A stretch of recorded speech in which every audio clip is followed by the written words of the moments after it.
Na hii ni habari kwa ufupi kutoka Ishizo FM Radio, ikikutangazia kutoka Ngara, Kagera, Tanzania. Msomaji ni Dustin Atibashailwa.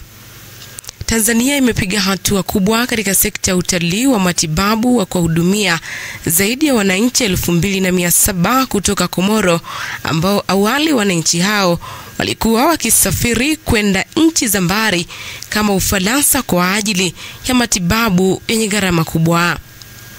Kwa sasa wananchi hao wa Komoro wameanza kuja Tanzania kupata matibabu ya magonjwa mbalimbali kwa gharama nafuu. Meneja wa ubanguaji korosho kutoka Bodi ya Korosho Tanzania CBT Mangile Maregesi amesema kuwa serikali imewekeza shilingi bilioni 15 katika ujenzi wa kongani ya viwanda katika eneo la Maranje mkoani Mtwara.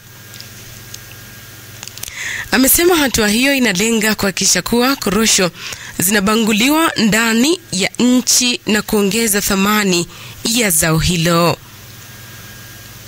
Amesema hayo leo Septemba 30, 2025 kuwa vikundi vidogo vya ubanguaji katika mikoa 17 inayolima korosho vimepewa mashine na elimu ili kuviwezesha kusindika bidhaa nyingine zinazotokana na korosho kama vile juisi na mvinyo kutokana na mabibo.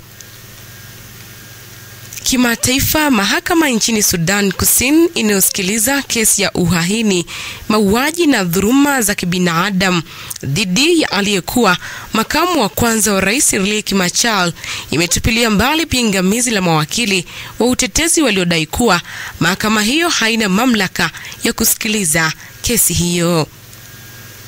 Mahakama hiyo inaongozwa na Jaji James Alala imetupilia mbali madai ya Machar ikisema kuwa makamu huyo hana kinga ya kutoshtakiwa na kuamuru kesi hiyo kurejelewa kuanzia hapo kesho Oktoba 1 mwaka huu. Awali Machar ametaka kesi yake kusikilizwa na mahakama maalum ya Umoja wa Afrika kwa mjibu wa mkataba wa amani wa 2018 uliomaliza vita vya wenyewe.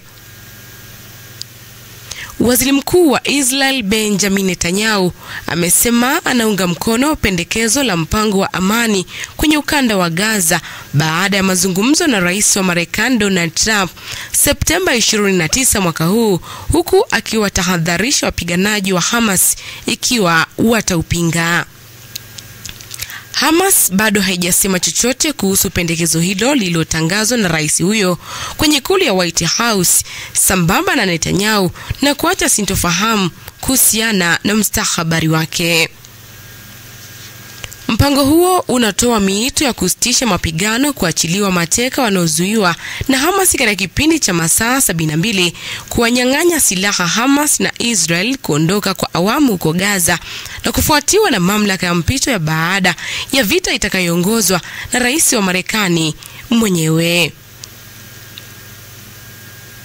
Na huu ndio mwisho wa habari kwa ufupi kutoka Ishizo FM Radio. Habari kamili itakujia ifikapo saa 10 kamili jioni. Endelea kutufuatilia katika kurasa mitandao yetu ya kijamii: Instagram Ishizwe Media TZ, Facebook Ishizwe FM TZ, X Ishizwe Media na YouTube Ishizo TV News and Sports, bila kusahau tovuti yetu www.ishizomedia.co.tz. Jina langu ni Dustin Atibashailwa. Asante na kwaheri.